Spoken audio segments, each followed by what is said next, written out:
All right, hello Ben Franklin families. I'm back today with my artists slash children, Madison and Michael, and they have already started a little bit of the project that I'm going to talk to you about.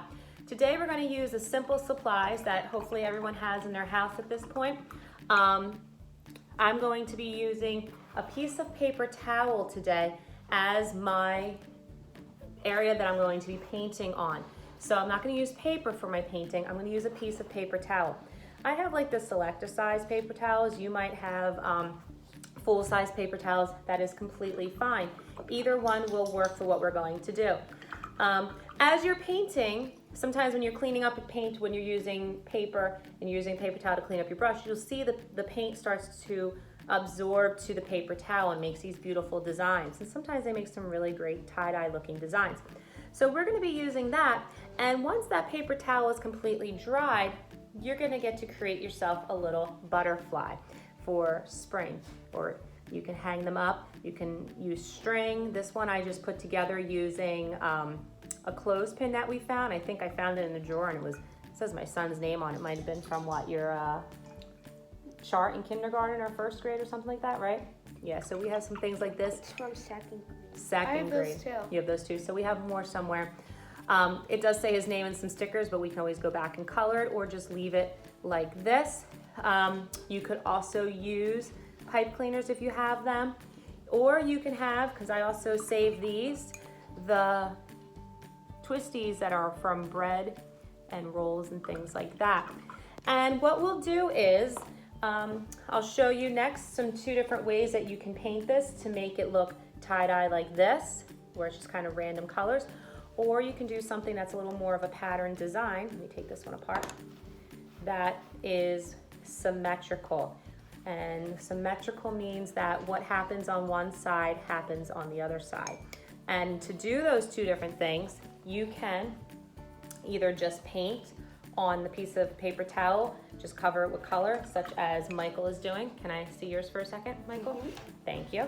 So let me move his away. He's kind of doing like a rainbow detail of his. He's just kind of placing the wet colored brush onto the paper towel and it's just soaking it up. Madison's doing the same thing too. Can I see yours for a second? I'm kind of doing mine tie-dyed looking. She's kind of doing a little tie-dyed on her own. She's starting with one corner and moving her way out to the edge. Same thing, just pressing the damp brush. Don't rub the brush because you will accidentally rip the paper towel.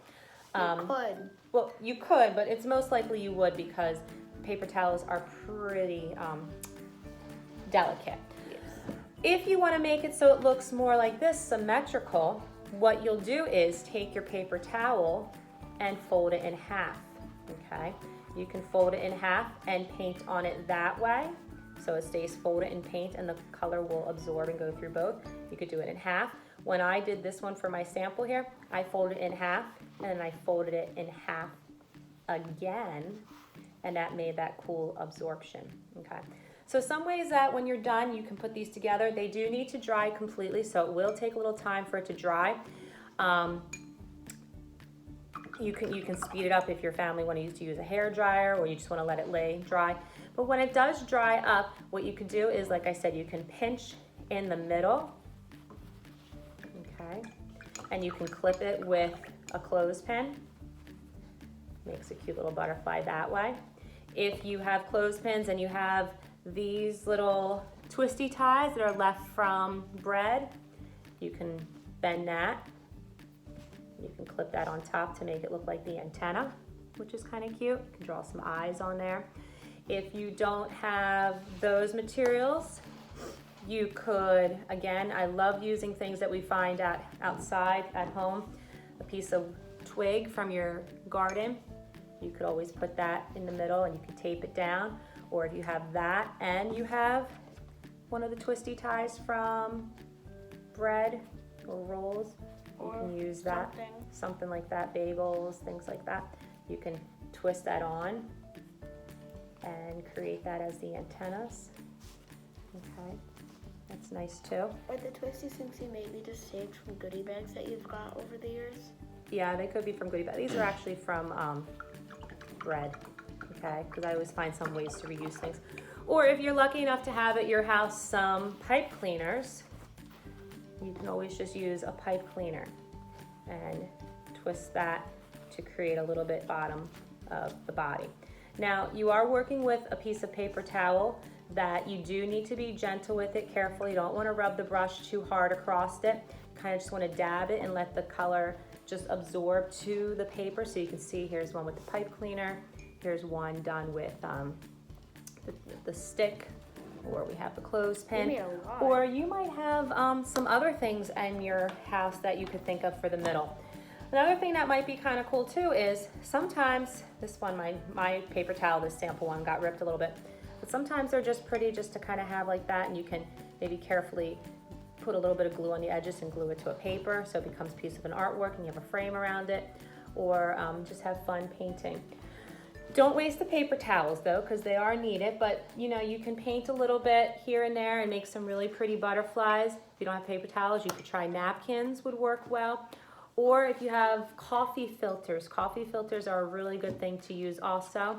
That if you have coffee filters, you can do that also. Things that like you put the coffee in? Those things I use for coffee. So can I just show them what you've done so far, Michael? So Michael's been painting as we've been talking, and you can see he's just dabbing the brush a little bit. And I did give each of them a placemat because, I'm gonna lift yours up first so you can see, because the color will go through to the other side. And when it is going through and it is wet, it is very fragile. So I gave him a placemat just to kind of make sure it doesn't go through my kitchen table, and it's a little bit easier for them to use. Can I share yours? Okay. So Madison's going a little bit different. It goes the other way. Yes, I'm turning so it can fit the camera. Okay, so she started with some cool colors on the top here in the corner, and she's going and spreading out. And the really cool thing too is the kids are gonna have fun doing, it's okay, it doesn't always have to be rainbow order. The kids will have a fun time watching these colors blend together. At the end of this video, I'm gonna show you 2 quick time lapses of doing it the 2 different ways where they're doing it, just kind of letting it go and the colors bleed through together. And then I'll show you again how to fold it, and you'll get those 2 different things. When you do it this way, a good suggestion is before you go and peel it open to see the designs on both sides, let this fully dry, because trying to peel apart a wet paper towel is a little bit of a difficult challenge. So do let them dry. And I would love for you to share with me any pictures that you have done with these. Even if you just have some tape and you tape the center, you can just kind of decorate your house and get ready for the beautiful week ahead and spring that is here, okay? But we don't have any more clear tape because I used it all. Yeah, we still haven't been to the store to get clear tape. Problems, right? So, all right, so thank you for watching this video, and we'll be back again later on in the week with some more art ideas for my artists, okay? So enjoy. Bye. Thanks for watching. Bye.